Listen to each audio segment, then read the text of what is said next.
පටන් මම මහාචාර්ය නීතිඥ ප්‍රතිභා වානාම හේවා මානව හිමිකම් ක්‍රියාකාරී. දැන් අපි දන්නවා ලංකාව විතරක් නෙමෙයි මුළු ලෝකෙම අවධානය යොමු වෙලා තියෙන්නේ ශ්‍රී ලංකාවේ මේ ඇති වුණු බන්ධනාගාරයේ අවාසනාවන්ත ඛේදජනක තත්ත්වයේ සම්බන්ධ. දැන් මේ සම්බන්ධව විග්‍රහයක් කරන්න කලින් මේ සම්බන්ධව අපක්ෂපාතී පරීක්ෂණ විවිධ ආයතන මගින් පැවැත්වෙනවා. රජය මගිනුත් ස්වාධීන කමිටුවක් පත් කරලා තිනවා. ඒ වාර්තාවත් දැන් සැකසෙමින් පවතිනවා. දැන් මුලින්ම මම කියන්න ඕනේ කාරණේ තමයි මේ බන්ධනාගාරවල තදබදය ගත්තාම කොළඹ රිමාන්ඩ් බන්ධනාගාරයේ ඉන්න පුළුවන් 465යි. නමුත් ඒකේ 2000කට වඩා අධික සංඛ්‍යාවක් ඉන්නවා. එතකොට 1700 ගානකට ඉන්නවා ඊට වඩා වැඩි. දැන් මෙහෙම ඇයි බන්ධනාගාර මෙහෙම අධික තදබදයක් තියෙන්නේ? මේ පිපිරීම් මොන වෙලාවෙ එනවද දන්නේ නැහැ. ඒකට ප්‍රධාන වශයෙන්ම තියෙන දේ තමයි අපි දකිනවා මේ වයින් 180කට වඩා ඉන්නේ ඔය මත්ද්‍රව්‍ය සම්බන්ධ වැරදි වලට අහුවෙච්ච අය. එතකොට ඒ අයව තමයි ගෙනල්ලා මේ රිමාන්ඩ් බන්ධනාගාරයේ දාන්නේ. අනිත් ඒවා ඊතරම් එහෙම තදබදයක් දකින්න ලැබෙන්නේ නැහැ.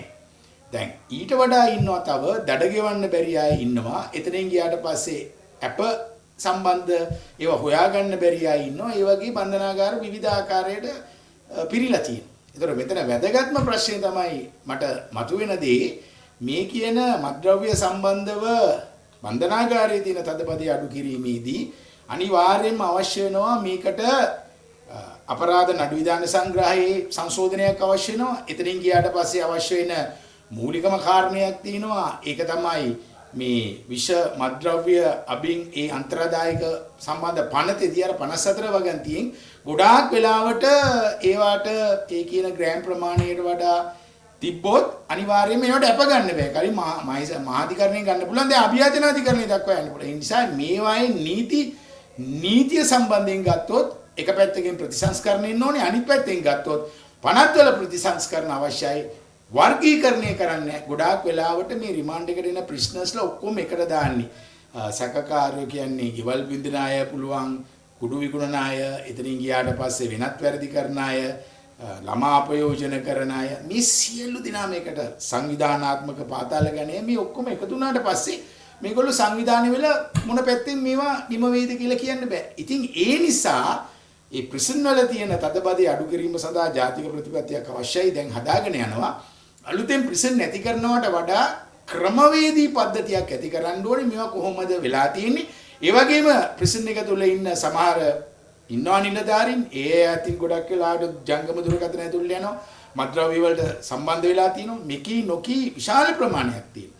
දැන් අනිත් පැත්තෙන් ගත්තාම මෙතනදී අධිකරණයේ විශාල කාර්යභාරයක් කරනවා. මොකද අපි දන්නවා මේ සියලුම බන්ධනාගාරගත කිරීම අධිකරණ නියෝගයකින් එන්නේ. එතකොට අධිකරණ නියෝගයෙන් එනකොට ඒ හා සම්බන්ධ තවත් තියෙනවා. අපි දන්නවා රජයේ රස පරීක්ෂකවරයාගේ වාර්තාව වෙන්න ඕනේ.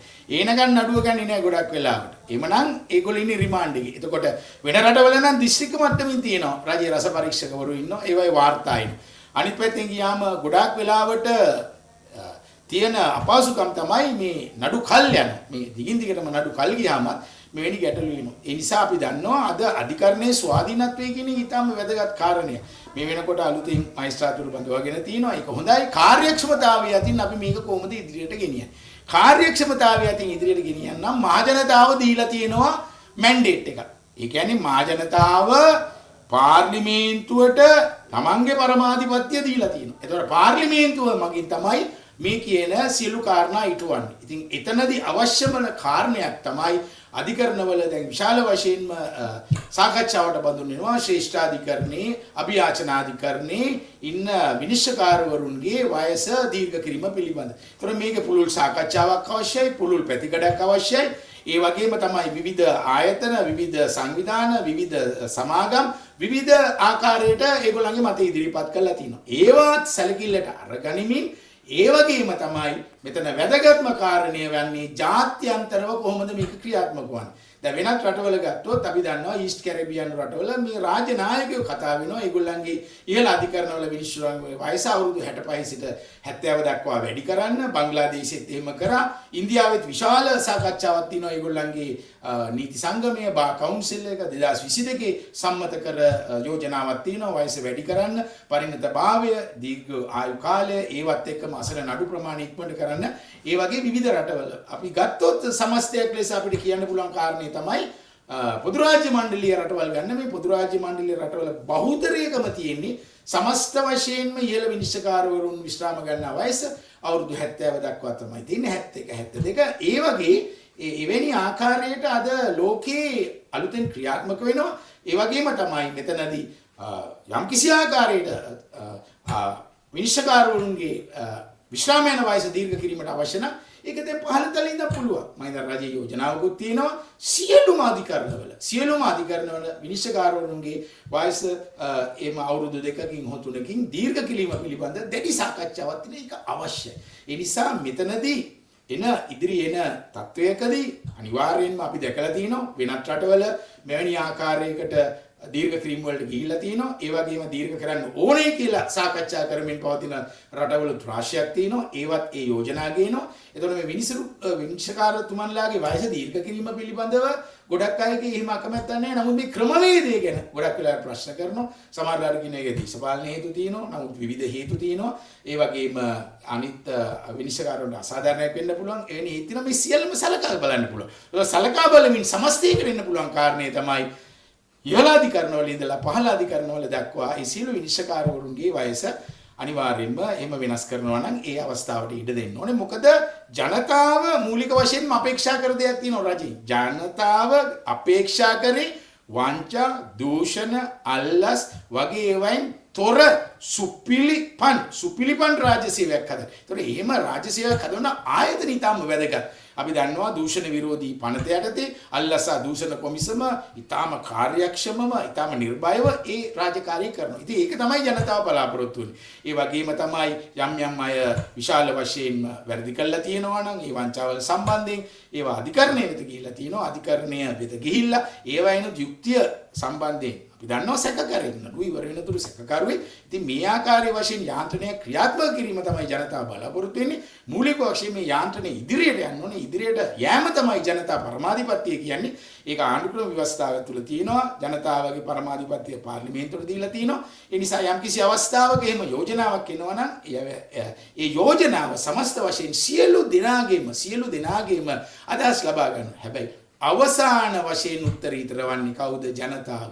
ජනතා විශ්වාසය ඉතා වැදගත්. ජනතා විශ්වාසය පළුදු කරන්න නරකයි. ජනතා විශ්වාසය ආරක්ෂා කර දීම ඒක ඉතා වැදගත්. ආණ්ඩුවකට ප්‍රතිපත්තිමය තීරණයක් තමයි රජය ගන්නේ. එහෙම තීරණ අරගෙන ඒ තීරණ ඉදිරියට ක්‍රියාත්මක කරමින් ජනතා විශ්වාසය රැකෙන ආකාරයට මේ කියන සියලු දේවල්ගේම තොර දැන් අපි දන්නවා දූෂණ විරෝධී ඒ දර්ශකේ ලංකාව හොඳ තැනකට දීලා තියෙනවා. සාම දර්ශකෙත් ලංකාව හොඳ තැනකට ගිහිල්ලා තියෙනවා. ඉතින් මෙහෙම යමින් පවතින අවස්ථාවක වැදගත්ම කාර්යය තමයි අධිකරණයේ ස්වාධීනත්වය ආරක්ෂා වෙන්න ඕනේ. දැන් මේ සම්බන්ධව නඩු තීන්දුව කීපයක් තියෙනවා මට පෙන්වන්න පුළුවන්. දකුණු ආසියාතික රටවලට වඩා මේ තත්ත්වය අපි දැකලා තියෙනවා කැරිබියන් රටවල. ඒකේ කොමන්වෙල්ත් බැංක් ඉදිරිව කොමන්වෙල්ත් බැංක් ඉදිරියේ ඒගොල්ලන්ගේ ජජස් ඇසෝසියේෂන් එකේ නඩුවක් ශ්‍රේෂ්ඨාධිකරණයේදී විභාග වුණා බේලිස් රටේ. ඒකේ 65 ඉඳන් 75 දක්වා වයස වැඩි කරන්න යෝජනා වෙලා තිබ්බා. එතකොට එතනදී ශ්‍රේෂ්ඨාධිකරණය ඒගොල්ලන්ගේ ශ්‍රේෂ්ඨාධිකරණය කිව්වේ වයස දීර්ඝ කිරීම තුළ අධිකරණයේ ස්වාධීනත්වයට කිසිම හානියක් වෙන්නේ නැහැ. මේ ඒගොල්ලන්ගේ රටේ දුන්න ශේෂාධිකරණ තීරණය ඒක පරිණතභාවයයි අනිකුත් කරුණු සලකා බලා දෙන්න ඕනේ. ඒ වගේම තමයි මෙතනදී වැදගත් වන්නේ එහෙම සංශෝධනයක් එනවා නම් ආණ්ඩුක්‍රම ව්‍යවස්ථාවේ තියෙන ඒ සංශෝධනය කළ යුතු ආකාරය. ඒ ආකාරයට යමින් ජනතාවගේ අදහසුත් අරගෙන කිරීම තුළ තමයි වැදගත් වෙන්නේ. ලෝකේ ගොඩාක් රටවල් අපිට පෙන්වන්න පුළුවන් අද මෙවැනි ආකාරයට වයස දීර්ඝ කිරීම තුළ එවැනි විනිශ්චයකාරවරුන් පහළ අධිකරණවල ඉහළ අධිකරණවල සියලු දිනාගේම දක්ෂතාවය පරිණතභාවය ඒගොල්ලෝ ඇත්ත වශයෙන් මේ උකහාගත් දැනුම මේ සියලු දේවල් එක යාන්ත්‍රණයක් තුලින් එකට හැටි කළා ඉදිරියට යෑමත් තමයි බලාපොරොත්තු වෙන්නේ. නැතුව කෙනෙක්ගේ වයස අරගෙන එක්කෙනෙක් හෝ දෙන්නෙක් දික් කරනවා නම් ඒක සම්පූර්ණ එකඟ වෙන්නේ නැති වෙන තැනකට එන්න පුළුවන් අධිකරණයේ ස්වාධීනත්වය. ඒකට හේතුවක් තියෙනවා. මොකද වෙන රටවල කොන්දේසි සහගතව දෙනවා. අධිකරණවල ඉන්න ඉහළ අධිකරණවල මිනිස්සුන්ගේ එක්කෙනෙක්ගේ දෙන්නෙක්ගේ සියලුම දේවල් බලලා අන්න දික් කිරීම දීලා තියෙනවා. ඉතින් මෙතනදී එහෙම නෙමෙයි.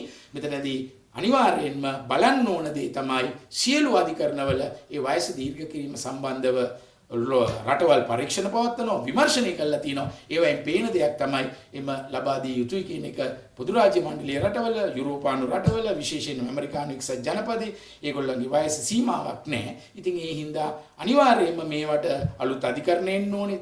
විශේෂයෙන්ම සංවිධානාත්මක අපරාධ කියන ඒවා වැළැක්වීම සඳහා විශාල වශයෙන් පාතාලයේ ඒ සිදුවන කටයුතු මත්ද්‍රව්‍ය සම්බන්ධයෙන් මූලිකත්වය දීලා ඒ නඩු ඉක්මන් කළ යුතුමයි.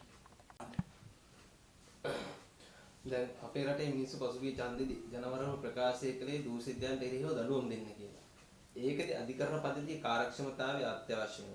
ඒක කරන්න පුළුවන් කොහොමද? මේ අධිකරණයේ මිනිස්සුන්ගේ කාලය දික් කිරීම ජනවරමට එකඟද නැද්ද? ඇත්තටම ජනතාව පසුගිය මහා මැතිවරණයේදී විශාල වශයෙන් බලාපොරොත්තු වුණේ එක දෙයක්. ඒ දෙක තමයි වංචාවෙන් තොර දූෂණයෙන් තොර රාජ්‍යයක් ගොඩනැගිය යුතුයි. ඒ වංචාවෙන් දූෂණයෙන් තොර රාජ්‍යයක් ගොඩනගිනකොට වංචාව දූෂණය නැති වෙලා ගියොත් ඉබේටම ආර්ථික ප්‍රශ්නත් විසඳ ගන්න පුළුවන්. ඒම විසඳා ගැනීමේදී වැදගත්ම වන කාර්යය තමයි අධිකරණවල නඩු ඉක්මනින් විසඳන්න ඕනේ. ඒ වගේම තමයි අධිකරණවල නඩු ඉක්මනින් විසඳනවා වගේම උසාවි පද්ධතියත් ඒකත් එක්කම හැදිලා තියෙනවා. එතකොට මෙවැනි ආකාරයකට ජනතාව බලාපොරොත්තු වෙන දෙයක් තියෙනවා. මේ ආකාරයට කාර්යක්ෂමතාවයත් ඒ වගේම උසාවි මූලික වශයෙන්ම මේ නඩු ඒගොල්ලෝ උදේ ඉඳන් රැ වෙනකන් අහන අවස්ථා තියෙනවා. වෙනත් රටවල ඒ පද්ධතිවල හැදිලා තියෙනවා. ඉතින් එතනදී විනිශ්චයකාරුවන්ගේ දැනුම පරිණතභාවය ඉතාම වැදගත් වෙනවා. ඒ නිසා දැන් මතුවලා තියෙනවා දැන් එනවා රජයෙන් යෝජනාවක් මේ විනිශ්චයකරුවන්ගේ ඉහළ විනිශ්චයකරුවන්ගේ සානිකුත් අධිකරණවල විනිශ්චයකරුවන්ගේ කාලය දික් කළ යුතුයි කියන එක.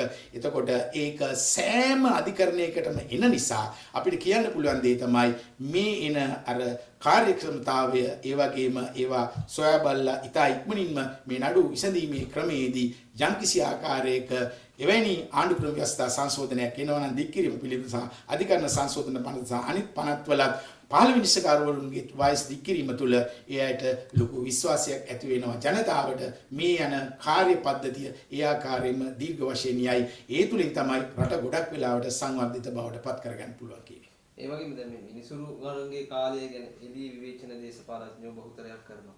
නමුත් මේ බහුතරයේකට මේ නඩු තියෙන දේශපාලඥයෝ තමයි මේක කරන්නේ. මේ ආකාරයෙන් අදහස් පළ කිරීම ගැන ඔබතුමාගේ අදහස. ඔව් විවිධ පාර්ශ්ව වලින් විවිධ වාර්තා පළ වෙනවා. සමහර යම් කණ්ඩායම් විසින් ඉදිරිපත් කරන තර්කයක් තමයි එසේ නොකළ යුතුයි. එහෙම කරොත් විශාල වශයෙන්ම දේශපාලන බලපෑම් ඉන්න පුළුවන්. අනිකුත් බලපෑම් ඉන්න පුළුවන්. අධිකරණයේ ස්වාධීනත්වයට ප්‍රශ්නයක් වෙයි කියලා. ඉතින් ඇත්තටම බලන්න ඕනේ ජනතාව කොතනද ඉන්නේ කියන එක.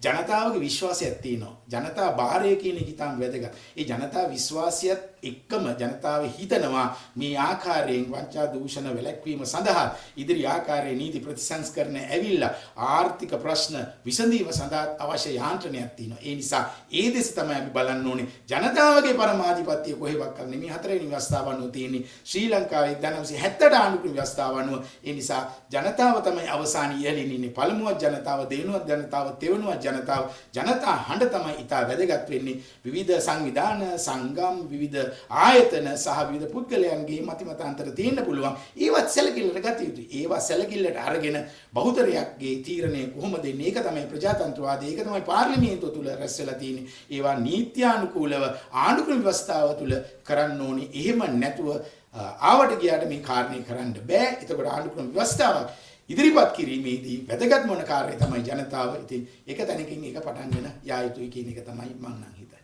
ඒ වගේම දැන් මේ නීතිඥ සංගමයක් පහුගිය දවසක කට්ටියගේ ස්ථාවරය ප්‍රකාශයටපත් කළා.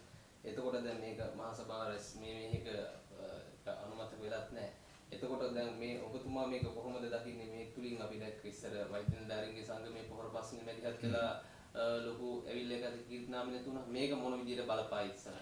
දැන් ගොඩක් වෙලාවට අපිට කියන්න පුළුවන් ප්‍රශ්නේ තමයි අපි දැක්ක පසුගිය කාලය තුල පොහොර ප්‍රශ්න එනකොට රජයේ වෛද්‍ය නිලධාරී සංගමයේ සභාපතිතුමා ඇවිල්ලා කතා කළා යම් ක්‍රමවේදයන් හදන්න කියලා කිව්වා. ඒ වගේම තමයි අනිත් සංගමුත් නීතිඥයන් සම්බන්ධ වන සංගම් ලංකාව පුරාම තියෙනවා. ඒතකොට ප්‍රධාන සංගම් තියෙනවා. මේ හැම දෙයක්ම ඒගොල්ලෝ දෙනවා යම්කිසි අදහසක්. ඒතකොට ඒගොල්ලොන්ගේ අදහස සලකා බලන්න ඒගොල්ලන්ගේ දෙන මූලික අදහස තමයි මෙවැනි අවස්ථාවේ මේක සුදුසුද කියන එක. ඒ වගේම තමයි ඒගොල්ලෝ බලන්නේ මේව දෙයක් කරොත් දේශපාලන බලපෑමක් එයිද. ඒ නිසා මේකට යම්කිසි කාලය අරගෙන හිතලා බලලා ඒ දේවල් දැනට කරන්න එපා කියන එක තමයි ඒ සංගම් වලින් එන්නේ. ඉතින් ඒ අදහසට ගරු කරන්න ඕනේ. ඒ අදහසට ගරු කරන්න ඕනේ. ඒකත් සොයා බලමින්ම ජනතාවනින් මිලියන 22ක් ජනතාව ඉන්නවනේ. ඒ ජනතාවගේ අදහස අරගෙන නිවැරදි ආකාරයට මේ දේ සිදු කළ යුතුයි. ඒ සිදු කිරීම සඳහා තමයි ආණ්ඩු ක්‍රම ව්‍යවස්ථා සංශෝධන අවශ්‍ය වෙන්නේ. ඒතකොට ආණ්ඩු ක්‍රම ව්‍යවස්ථා සංශෝධනයේදී ජනතාවගේ අධිකරණ බලය, ජනතාවගේ පරමාධිපති බලය, ඒ සියල්ලම තියෙන පාර්ලිමේන්තුව තුල පාර්ලිමේන්තුවේ තමයි මේක අවසාන තීරණය ගත්තේ. මේක ලංකාව පමණක් නෙමෙයි. දැන් උදාහරණයක් ලෙස දකුණු අප්‍රිකාව කියන රට ගත්තොත් දකුණු අප්‍රිකාව එක්තරා නඩු තීන්දුවකදී අගමැතිවරයා උත්සාහ කරා එයාගේ විධායක බලතල ලබලා දෙන්න අගමිනිසුන්ගේ කාලය දික් කරන්න. ඒතකොට ඒගොල්ලන්ගේ ශේෂ්ඨාධිකරණයක ප්‍රතික්ෂේප කරා. මොකද එක්කෙනෙක් ඉලක්ක කරගෙන කරන නිසා. නමුත් බොහෝ රටවල් ගත්තට පස්සේ අපිට පේන කාරණය තමයි සමස්තයක් ලෙස එවැනි වයස දීර්ඝ කිරීමේ ටෙන්ඩන්සි එකක් නැත්තම් එවැනි යෝජනා එනවා. ඒ වගේම තමයි ඒ තුලින් ඒ රටවල ජනතාව බලාපොරොත්තු වන්නේ ඉතා ඉක්මනින් යුක්ති ඉෂ්ට කරගන්න කියන එක තමයි ඉන්නේ. දැන් අපි දන්නවා මිලියන ගාණක් නඩු තියෙනවනේ ලංකාවේ. මේවා එන්න තවත් වැඩි වෙනවා. ඒ හින්දා ඉක්මනින් කොහොමද මේ ප්‍රශ්නේ විසඳ ගැනීමේදී අනිවාර්යයෙන්ම අලුතෙන් බඳවා ගන්න ඕනේ. ඒ වගේම හිස්තැන් පුරවන්න ඕනේ. එවැනි ආකාරයකට වර්ධනය කරන්න ඕනේ. දැන් 2020 දී ආව සංශෝධනයකින් අභියාචනාධිකරණයේ සහ ශ්‍රේෂ්ඨාධිකරණයේ ඒ විනිශ්චයකාරවරුන්ගේ ප්‍රමාණය දීර්ඝ කරා. නමුත් එතනදී කරන්න බැරි වුණ දෙයක් තමයි මේ වයස දික් කරන එක. ඉතින් එවැනි ආකාරයට හෝ එතන යම්කිසි දෙයක් උනේ නැත්නම් ඒක ඉදිරියේදී හෝ කර දීම තමයි රජයක් විසින් කළ යුත්තේ. දැන් මේ සියලුම මිනිසුන්ට දීර්ඝ කාලේ දීර්ඝ කරනවා නම් මේ තුලින් අසාධාරණයක් වෙන්න ඕන කාටද? නෑ, ඇත්තටම දැන් රජයේ ඒ කියන ප්‍රොපෝසල් එක අපි කවදාකවත් දැකලා නැහැ. රජයේ ප්‍රොපෝසල් එකක් ගැන ඉදිරිපත් කළත් නැහැ. එහෙම නැත්නම් පනත් කෙටුම්පතක් ආවෙත් නැහැ. පනත් කෙටුම්පතක් තාම ඉදිරියට නමුත් මේක සාකච්ඡා වෙනවා. මේක විශාල වශයෙන්ම සමාජ මාධ්‍ය තුල සාකච්ඡා වෙනවා. විවිධ සංගම් ගැන විවිධ සංගම් සාකච්ඡා වෙනවා. නීතිය ගැන උනන්දුවක් දක්වන සංගම් සාකච්ඡා වෙනවා. ඉතින් ඒ නිසා තමයි අර වයස දීර්ඝ කිරීමේදී යම් ආකාරයට මොන ආකාරයකටද මේ අසාධාරණයක් වෙනවා නම් ඒ අසාධාරණ වෙන්නේ කියන එක කරුණු ඇතුව ඉදිරිපත් කරන්න එපා. එහෙම කරුණු ඇතුව ඉදිරිපත් කරොත් රජයට සලකා බලන්න පුළුවන්. රජයට සලකා බැලුවට පස්සේ දැන් ඉහළ විනිශ්චයකාරවරු එහෙම දූරෙන් ඉවත් කරන්න බෑනේ. දූරෙන් ඉවත් කරන ආකාරයක පත් කිරීම වගේම ඉවත් කරන ආකාරය පිළිබඳවත් ආණ්ඩු ක්‍රම ව්‍යවස්ථාවේ සඳහන් වෙනවා. ඒ ව්‍යවස්ථාදායක සභාවෙන් පත් කිරීම තියෙනවා. ඒ වගේම ඉවත් කරනකොට දිගින් දිගටම එතනදී වැදගත්ම වන කාරණේ තමයි දෝෂාභියෝග ඇවිල්ලා පාර්ලිමේන්තුවේ දීර්ඝකාරය. ඉතින් අධිකරණවල ඉහළ අධිකරණවල සියලු මිනිස්සුකාරුන් ස්වාධීනයි. ඒගොල්ලෝ නීති අනුව තමයි මේ ප්‍රශ්න දන්නේ. ඒ නිසා ස්වාධීනත්වය ගරු කරමින් ඒ ස්වාධීනත්වයට යම්කිසි ආකාරයකට පළුද්දක් නොවි මේ සියල්ලම කරන්න ඕනේ කියන එක තමයි අදහස.